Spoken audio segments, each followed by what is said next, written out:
Good morning. I appreciate you coming. First and foremost, I want to express my deepest condolence to my colleague, Jim Clyburn, the Majority Whip, who lost his wife this morning, Dr. Emily Clyburn.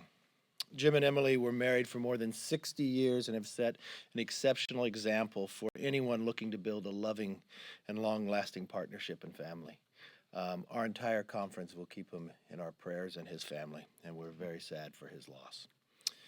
Now I'd like to shift to a concern issue facing so many of our American citizens, something that we've been working on and trying to lower, and that's the increasing cost of prescription drugs. We just heard that the Democrat plan, and like most of what we've seen in Congress, this solution to their plan is pretty simple. It's just more socialism. We have not seen the bill, we've only seen the talking points. They've already proposed a hearing on a bill that most have not been able to even read. The Democrats want the government to have complete control over our health care, particularly Americans' access to medicine. The result will be less choice, which means less hope, for Americans who are sick. The answer to increasing cost is not socialism, it is more choice and more cures. That means lowering hurdles to get new medicine to market, price transparency, and rebate reform. The sad part about all of this, earlier this year, we had 3 bills in energy and commerce, and you'll hear from the ranking member, Mr. Walden, in a minute, where all the Republicans and all the Democrats agreed it would lower prescription drug pricing. But after it left committee, it had to go through the Speaker's office. In doing so, the Speaker put a poison pill in to make it partisan. That is what's wrong with the Democrats' proposal. That is what's wrong with their direction. Not only is it socialism, we know government is designed to find compromise, but not when it comes to the Democrats trying to solve a problem. Not working with any Republicans. Actually, working probably not to solve a problem, to actually make it worse. You'll find in this bill that it could increase drug pricing on a tax about 95%. Now, I do want to applaud the Speaker for actually trying to move forward beyond this imaginary impeachment. But now she's created an imaginary bill that cannot solve a problem when we have an opportunity that we could do so much better. Let's go back to the point where we could find all the Republicans and all the Democrats to agree. And we did that this year. We produced a bill coming out of committee, and we could actually do more. If only the leadership in the Democratic Party wanted to solve a problem instead of have greater control over our entire health care system. With that, I'd like to call up our whip, Steve Scalise. Well, I want to thank the leader for his remarks and share my condolences for my whip colleague, Jim Clyburn's loss. His wife, Emily, I know had been struggling for some time now, and it's going to be a sad time for the Clyburn family. And so our prayers are with Jim and his beautiful family in their moments of grief. And we also have some moments of grief in New Orleans as well as in the journalistic community, and that is the loss of Cokie Roberts. Cokie was somebody whose parents, both father Hale and mother Lindy, served in the Congress from the state of Louisiana. In fact, my office today that I sit in is the office that Hale Boggs used to have as well when he was the majority leader. And a lot of memories of the Boggs family, and I'm sure when Cokie was a young girl, when her father and mother were serving in Congress, she probably ran around those walls and halls that I saw walk around in myself. And so she was a trailblazing journalist, somebody who, of course, is incredibly well respected and known in New Orleans, but of course all around the journalistic community. So we mourn her loss as well. I am incredibly disappointed in Speaker Pelosi's socialist partisan approach to the good work that was being done to lower drug prices. This Congress came together over the summer and joined to pass legislation that would actually lower drug prices, bills that would bring generics to the market quicker and help the Medicaid program, in fact, improve the way it can deliver medicine. And instead of bringing those bipartisan bills to the floor, In fact, bills that passed unanimously out of the Energy and Commerce Committee, which our Republican leader, Greg Walden, will talk more about. But if she was serious about lowering drug prices, she would have built upon the work that was already done by Republicans and Democrats unanimously, bringing a bill out of committee that was focused exclusively on lowering drug prices. And instead, she's taking a socialist approach that'll actually make it harder to bring life-saving drugs to market. If you look at how America's been so great at innovating, especially when it comes to coming up with life-saving drugs, this Congress came together when Barack Obama was president to pass the 21st Century Cures Act, legislation that actually will lead to life-saving cures for big diseases like cancer, like Alzheimer's, like ALS, and so many other diseases that are waiting to be cured. We as a Congress came together and passed that, working with Republicans and Democrats. That's the only way you're going to make law.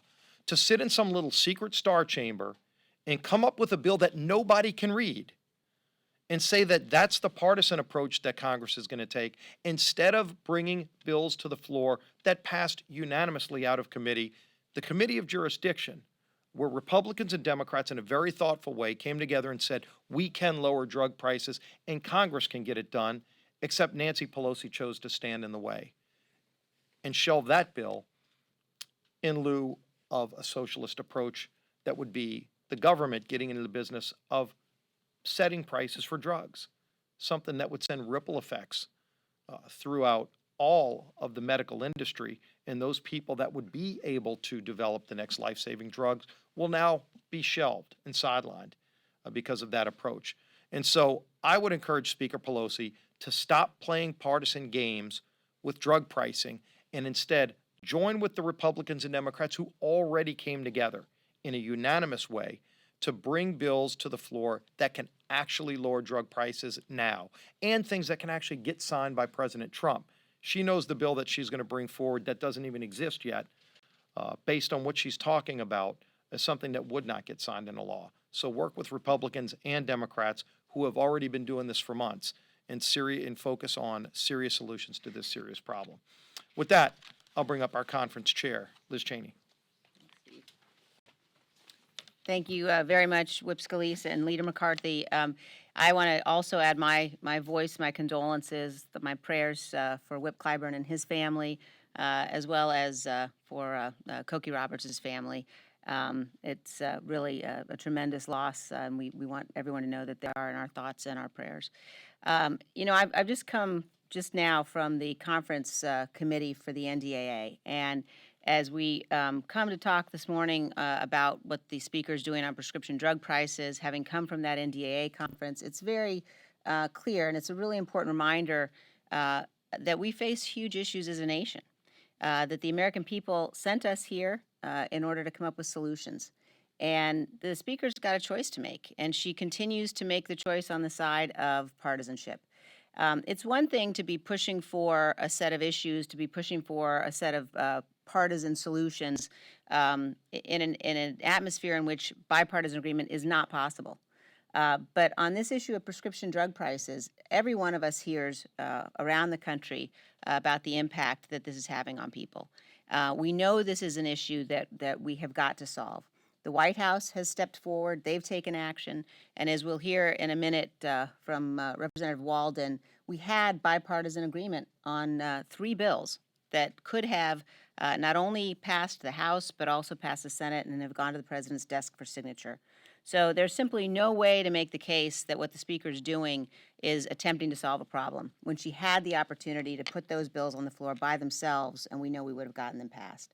So we really urge our colleagues on the Democratic side of the aisle, and particularly the leadership on the Democratic side of the aisle, to recognize the important issues we were sent here to address, to recognize the important moments we face on a national security front, as well as with respect to the economy and with respect to health care.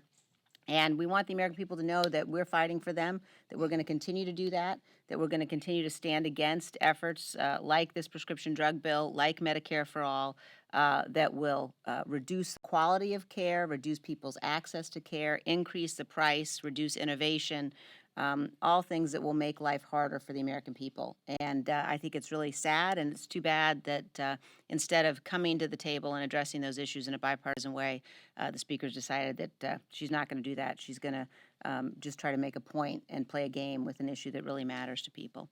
And with that, I'm going to turn things over to the Republican leader of the Energy and Commerce Committee, Mr. Walden. Thank you. And I join my colleagues in remembering Cokie Roberts and sending our prayers to the Clyburn family, including Mignon Clyburn, who served so well on the Federal Communications Commission. We will keep them in our prayers. Let me address this issue that's before us on prescription drugs. I am really frustrated. I am really upset. It doesn't have to be this way. We have a president of the United States and Donald Trump, unlike any I've seen before of either party, that's willing to lean forward and take on this issue. I was with him in the Roosevelt Room in the early part of his administration, the first year when he had the CEOs of pharma companies in there and said, I want you to get your drug prices down, and I mean it. And he has never let up on that. There's an opportunity to get a bill to the White House that would become law and help the American people. In the last Congress and the one before, the Energy and Commerce Committee worked in a bipartisan way to achieve meaningful reform in a lot of areas. Look at the work on 21st century cures, to invest in medical research and cures for people. These diseases don't pick by your party or your background. They strike us all in our families. 21st century cures law, it's having an impact. We rewrote America's mental health laws for the first time since the last bill John Kennedy signed before he was assassinated. We did that together. We rewrote all the approval processes at the FDA for drugs, and whether it's generic or pharmaceutical or medical devices, and we did it unanimously in the Energy and Commerce Committee. Under Dr. Scott Gottlieb and under the new law, the FDA approved 971 generic drugs, more than in any year in prior history. Competition in that field makes a huge difference for consumers. And as you've heard already, we passed CREATES unanimously out of the committee. That says the pharmaceutical companies can't game giving out their samples to the generic so you can get to generic. We passed that unanimously. And we did the same with pay to delay, where they prevent generics from coming to market. That came out of committee unanimously. We've done a lot of this work. A great brain trust on the Energy and Commerce Committee on both sides of the aisle. And I just implored my colleagues there today, at least give us a copy of the bill, for God's sakes. They've already announced the hearing. They did it last night to cut another day off for our ability to review it. They haven't even filed the bill yet. They'll probably do it later today. And we're going to get one witness at a subcommittee to review a complete rewrite of America's prescription drug laws. That's no way to legislate. It doesn't have to be this way. They are blowing the opportunity to get a partisan bill before the American people. And just as they did on CREATES and just as they did on pay to delay, I am sure they have loaded this thing up with enough bad policy to appease their socialist left to make sure we can't support it. We have a proven bipartisan track record in the Energy and Commerce Committee of addressing these issues just like we are in surprise medical billing, if they'll just let the committee process work. But instead, this thing is created in a completely partisan way in the back rooms of the Speaker's office so they can put out their talking points and score their political points and leave the American people hanging, because this is not going to become law. But maybe that's what they want. It's cynical. It's wrong. It doesn't have to be this way. I implore my colleagues on the Energy and Commerce Committee on the Democratic side, at least share the bill with us. They said they would if they'd seen it or had it. They've got disarray in their own conference on this issue and in the committee. American people expect us to act. And just as we're doing on surprise billing, just as we've done on these other issues I've outlined before, we are prepared and ready to do that and be full-fledged bipartisan partners to achieve meaningful results that the President of the United States would sign into law. We did it on opioids. We've done it over and over again. This is simply raw partisan politics, and it needs to stop. I guess if there's one clear message, we have a record of working together on these issues. We have a record even this year was where the Republicans are in the minority, Democrats are in the majority, inside committee. Unfortunately, the record at the Speaker's office is different. If there's one advice or one thing I would hope the Speaker would do, work together. Americans want to see the prescription drug prices lowered. The president wants to help. I know the Senate is working in a bipartisan manner to try to help. We will work with anyone who wants to lower the prescription drug price. Do not move to try to appease the new socialist democratic movement within your conference. Come to the center, because there's a side that we can actually solve a problem, have a law, and actually make America stronger. Questions? Yes, ma'am. On this proposal, I want to be clear, is it what you're calling socialism, is it the aspect that they want to allow? Total government control. No, I understand, that they want to allow the government to negotiate the drug prices, is that a non-starter for you guys? Well, what they want to have is government controlling medicine, because government's going to control the prices. If you don't play by that rule, then they're going to raise the tax within healthcare for the prescription drugs, over 90%. How is that going to lower the price, and what is that going to do to innovation? We've always believed more choice brings more cures. Price transparency, rebate reform, more competition, just as Greg Walden told you. We had proven we can do that. In Energy and Commerce this year, every Republican and every Democrat voted for those 3 prescription drug bills that would have lowered the price. But before it got to the floor, changed the bill. Not in committee, but changed the bill in the Speaker's office so it could not become law. We know there's a major problem out there. We want to solve it, not make it a political issue. The president is often seen as sort of the key in this issue. Can I ask what your message is when you talk to him about this, what he should be supporting, what he, where he needs to put his weight to get this done, if this is a priority? I give the President Trump a great deal of credit in this. You look what he has been able to do administratively on transparency. If you actually look at the price of drugs today, they have gone down. But they can go so much lower if we had law. The president has pulled both sides inside the White House to meet. He has tried to drive this. He was hopeful that the Speaker Pelosi would have worked with both sides of the aisle, not move to the socialist wing of the party, but actually find a place where both sides can agree. We watch what Senator Grassley is doing, trying to work on both sides of the aisle. I think that's a much better model.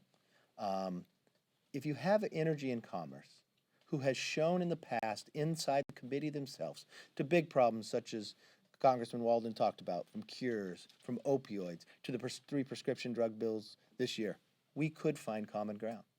And I think the president has led the way to try to push that. Unfortunately, it seems the Speaker is trying to push another direction. Just a quick follow-up. Is it fair to say you will suggest he oppose this bill, that you'll tell the president, listen, this is not... I don't see how the president could support this bill, because I don't see it lowering the price or solving the problem. I see it making it much worse. I know the one thing the president talks about, he wants more choice, more transparency, and he wants to fix the rebate. None of those items happen in this so-called bill that we are yet to see.